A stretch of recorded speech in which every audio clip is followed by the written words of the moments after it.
DCM fight ಯಾರು ಹೇಳಿದ್ದು? BJP ಯಾರು ಅವ್ರು ಹೇಳ್ತಾರ್ರಿ, ಅವ್ರು ಹೇಳೋದೇ ಅವ್ರು ಹೇಳ್ತಾರೆ. ನಾವು ಜನಗಳಿಗೆ ಮಾತು ಕೊಟ್ಟಿದ್ದೀವಿ, ಕೆಲಸ ಮಾಡ್ತೇವೆ ಅಂತ ಹೇಳಿದ್ವಿ, ಮಾಡ್ತಾ ಇದ್ದೀವಿ.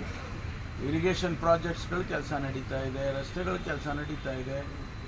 ಏನು ನಮ್ಮ ಮೇಲೆ ಒಂದು ಗೂಬೆ ಕುಂಡಿಸ್ಬೇಕಲ್ಲ, ಅದಕ್ಕೆ ಹೇಳ್ತಾ ಇರ್ತಾರೆ.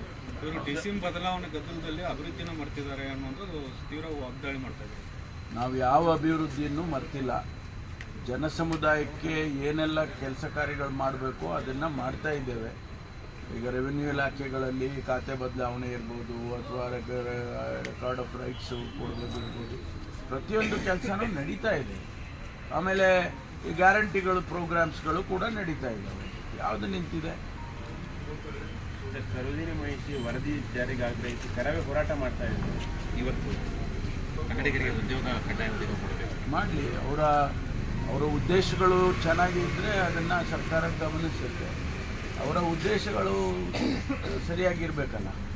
3ನೇ ತಾರೀಕು ಒಂದು ವೇಳೆ ಏನಾದರೂ ಗಲಭೆಗಳು ಈ ಥರದ ಏನಾದರೂ ಹೋರಾಟಗಳ ಸಂದರ್ಭದಲ್ಲಿ ಯಾವ ರೀತಿ ಆಗಿತ್ತು ಸರ್? ಅದಕ್ಕೆಲ್ಲ ಇನ್ಸ್ಟ್ರಕ್ಷನ್ಸ್ ಕೊಟ್ಟಿದ್ದೀವಿ. ಕಾನೂನು ಸುವ್ಯವಸ್ಥೆಯನ್ನು ಯಾರು ಕೂಡ ಕೈಗೆತ್ಕೋಬಾರ್ದು. ಅದಕ್ಕೆ ಯಾವ ರೀತಿ ಅದಕ್ಕೆ ರಿಯಾಕ್ಟ್ ಮಾಡಬೇಕು ಪೊಲೀಸರವರು ಮಾಡ್ತಾರೆ. ದರ್ಶನ್ ಕೇಸ್ಗೆ